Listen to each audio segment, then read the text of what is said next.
Salut à tous, bienvenue sur KBLearning Tech. Je m'appelle Kavola Nord. Dans cette vidéo, je vais vous montrer comment installer Debian sur une machine virtuelle Proxmox. Que vous soyez un administrateur système ou un passionné de virtualisation, ce tutoriel est parfait pour démarrer avec Debian dans un environnement virtuel. Alors préparez-vous et suivez-moi pour tout savoir sur l'installation de Debian sur Proxmox. C'est parti. La première des choses, vous devez d'abord installer Proxmox. Si vous avez des problèmes sur l'installation de Proxmox, allez visiter ma vidéo précédente où je vous avais montré comment installer Proxmox de A à Z. Ici, nous allons tout simplement limiter sur ajouter les images des systèmes auxquels nous allons installer. Donc, vous ouvrez votre serveur Proxmox, vous venez ici au coin gauche, vous cliquez sur Data Center. Après Data Center, vous cliquez sur PVE. Après avoir cliqué sur PVE, vous cliquez sur Local PVE. Après avoir cliqué ici, vous venez sur ISO Image pour importer le système en question que vous allez installer sur votre serveur Proxmox. Donc, je clique. Après avoir cliqué sur ISO Image, vous cliquez sur Upload. Arrivez ici, vous entrez sur Select File. Après avoir cliqué sur Select File, vous sélectionnez votre système d'exploitation ou votre iOS que vous souhaitez installer sur votre Proxmox. Je peux sélectionner un système. Dans mon cas, j'avais déjà, donc j'ai sélectionné par exemple Debian 12.1.0. Je clique sur Ouvrir. Il est là. Après, je vais Upload. Donc, dans mon cas, j'avais déjà importé. Donc, si vous n'avez pas encore importé, vous cliquez seulement sur Upload. L'image, ça va prendre juste quelques minutes. Ça dépendra de la taille de votre iOS que vous importez. Donc, moi, je ferme parce que j'ai déjà importé iOS. Je ferme. Après avoir importé votre iOS que vous souhaitez installer, vous venez cliquer sur Create VM. Parce que le but ici est de créer une machine virtuelle sur notre serveur Proxmox. Je clique sur Create VMware. Après avoir cliqué, nous avons une fenêtre. Dans cette fenêtre, nous allons faire toutes les configurations de base sur notre système où nous avons besoin d'installer. Donc, le premier menu ici, nous avons Node PVE, c'est déjà par défaut. Les VMID. Les VMID, c'est tout simplement les numéros, l'identifiant de toutes les machines que vous installez sur les serveurs Proxmox. Ici, j'ai déjà quelques machines où j'avais déjà installé. Donc, le numéro, c'est les 101. L'identifiant, c'est les 101. Vous pouvez aussi changer, vous pouvez aussi modifier, mais moi, je laisse 101 parce que j'aurai aussi d'autres machines que je vais installer. Et puis, vous donnez un nom à votre système que vous souhaitez installer. Moi, comme nous installons Debian, je renomme seulement Debian 10. Je ne vais pas installer Debian 12 parce que j'ai déjà un Debian 12. J'installe seulement Debian 10. Je mets Debian 10. Après avoir donné un nom, vous cliquez sur Next.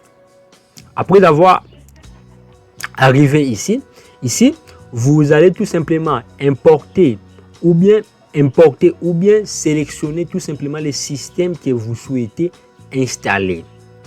Ça peut être en local.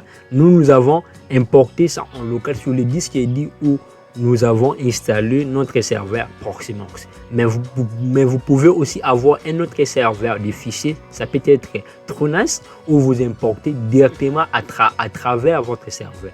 Mais nous ici, notre iOS est sur notre serveur Proxmox. Je clique là, je cherche l'image du système en question que je souhaite installer. Donc, je cherche Debian 10. Parce que le Debian 12, j'avais déjà installé. Je clique. Après avoir sélectionné l'iOS en question que je souhaite installer, vous cherchez le type du système d'exploitation que vous souhaitez installer.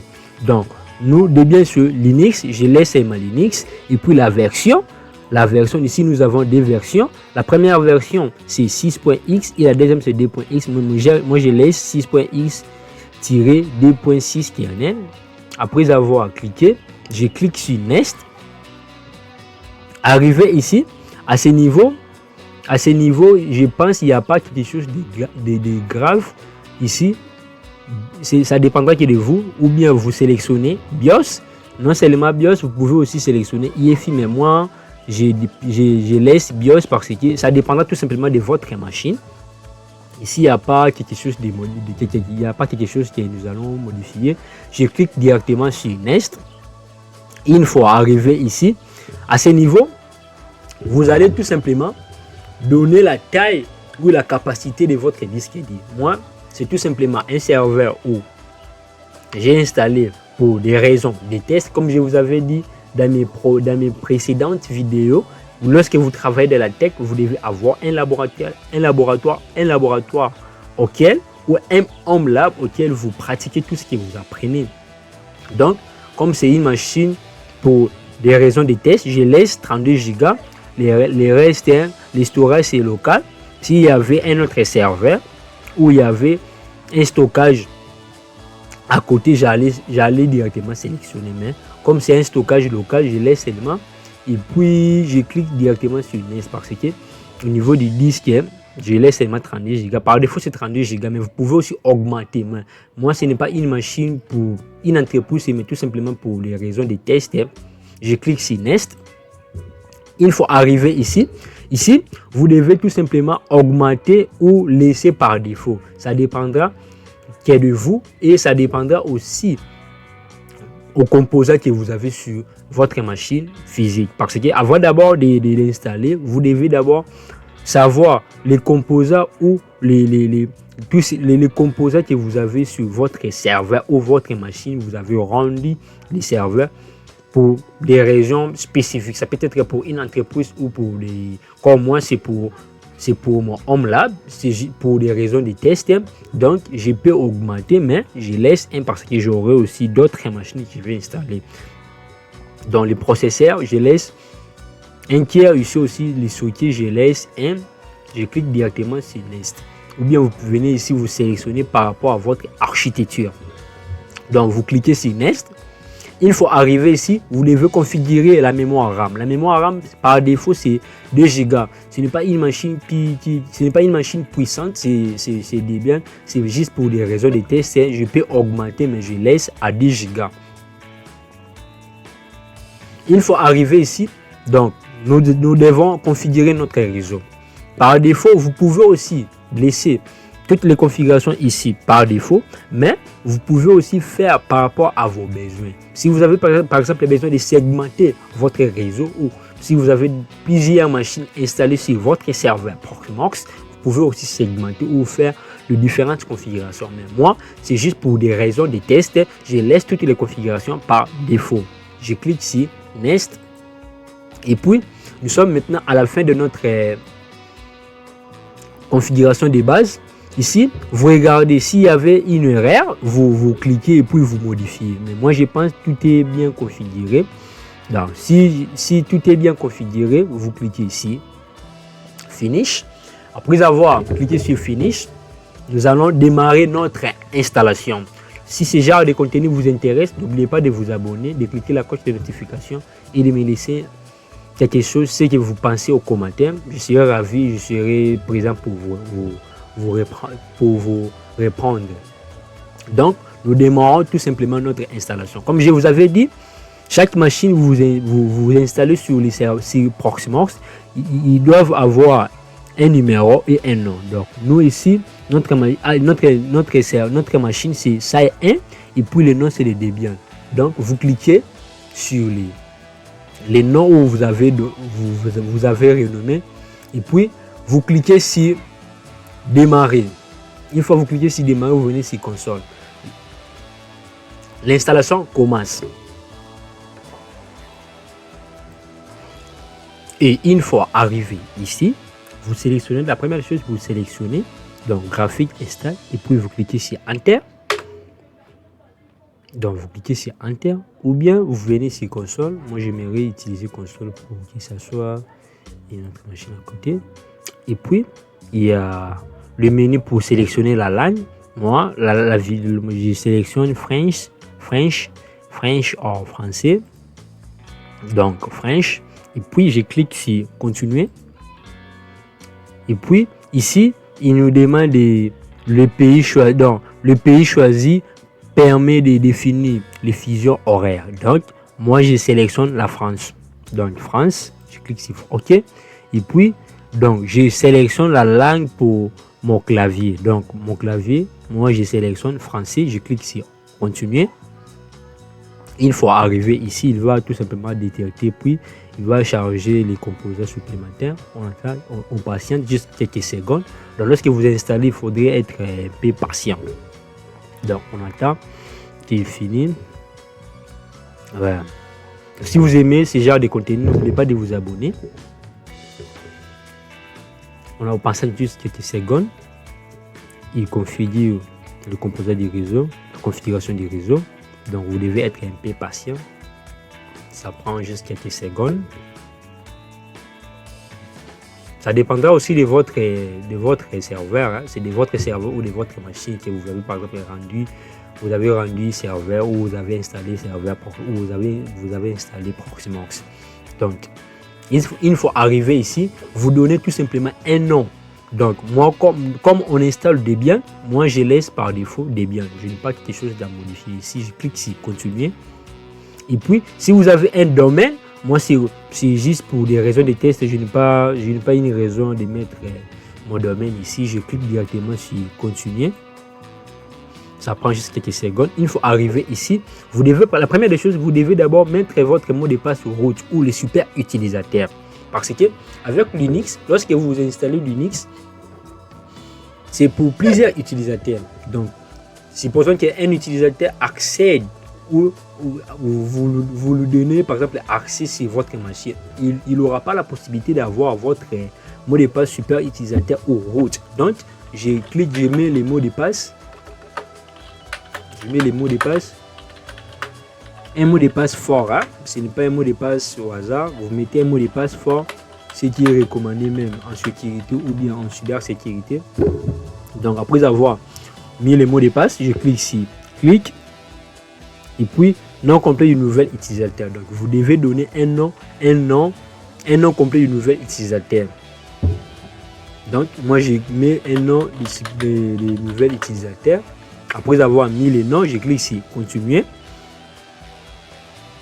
Donc, l'identifiant pour les comptes utilisateurs, je laisse seulement le nom de l'utilisateur. Je clique et puis ici l'identifiant ou bien l'utilisateur que nous avons mis les noms, on doit aussi donner un mot de passe. Je mets un mot de passe qui permettra à l'utilisateur d'accéder. Comme si j'ai commis une erreur, je recommence. Je mets un mot de passe, je viens ici pour confirmer et puis vous cliquez et puis ici il débute configurer l'horloge. Il prend juste quelques secondes, donc vous devez patienter. Il prend juste quelques secondes. Si vous aimez ce genre de contenu, n'oubliez pas de vous abonner et de cliquer la cloche de notification pour ne rien rater de mes prochaines vidéos. Si vous avez des problèmes sur l'installation du Proxmox, visitez mes vidéos précédentes où je vous avais parler comment installer Proxmox de A à Z. Il faut arriver ici. Moi, c'est juste pour des raisons de test. Ce n'est pas pour une entreprise ou quoi que ce soit. Donc, utiliser un disque entier. Je peux utiliser un disque entier parce que c'est tout simplement, je lui avais donné tout simplement 32 Go. Je clique directement, je laisse seulement ça et puis je clique sur continuer. Il faut arriver ici, disque à partitionner. Dans le disque est là, je clique continuer. Je n'ai pas quelque chose à modifier. Tout dans une seule partition recommandée pour les débutants. Donc, c'est pour les débutants. Donc, je laisse par défaut, puis je clique. C'est pour des raisons de test. Je n'ai pas quelque chose à partitionner. Si j'ai un disque dit, je lui ai donné tout simplement un disque dit. Je lui ai donné une capacité de 32 Go. Il n'y a pas quelque chose là. Je clique directement sur continuer. Il faut arriver ici, terminer le partitionnement et appliquer les changements. Donc, vous cliquez directement sur continuer. Et puis, ici, il vous dit, faut-il appliquer les changements sur le disque? Et dit, j'ai dit oui. Et puis, il formate tout simplement les partitions. Donc, l'installation commence. Donc, ce processus prendra un peu du temps. Au lieu d'attendre, peut-être que la vidéo serait un peu longue. Donc, on se voit seulement à la fin de la vidéo, à la fin de l'installation plutôt. Si vous aimez, n'oubliez pas de vous abonner et de cliquer la cloche de notification pour ne rien rater de mes prochaines vidéos. Sur cette chaîne, je partage mes contenus, je partage tout ce que j'apprends et tout ce que je sais sur des domaines tels que le réseau, les systèmes et autres. Et l'installation est finie. Il faut arriver ici.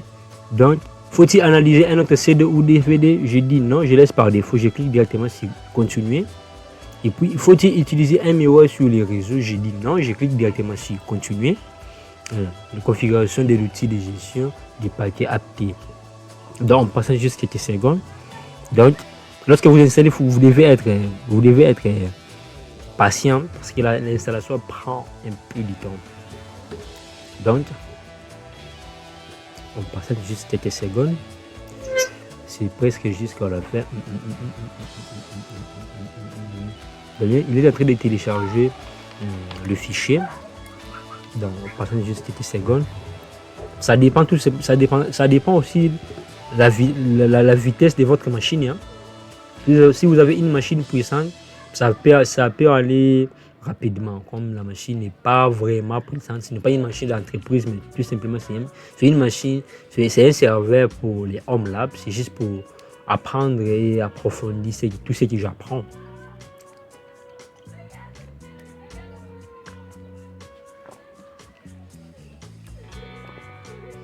Donc, il est en train d'installer les logiciels. Donc, on patiente juste quelques secondes.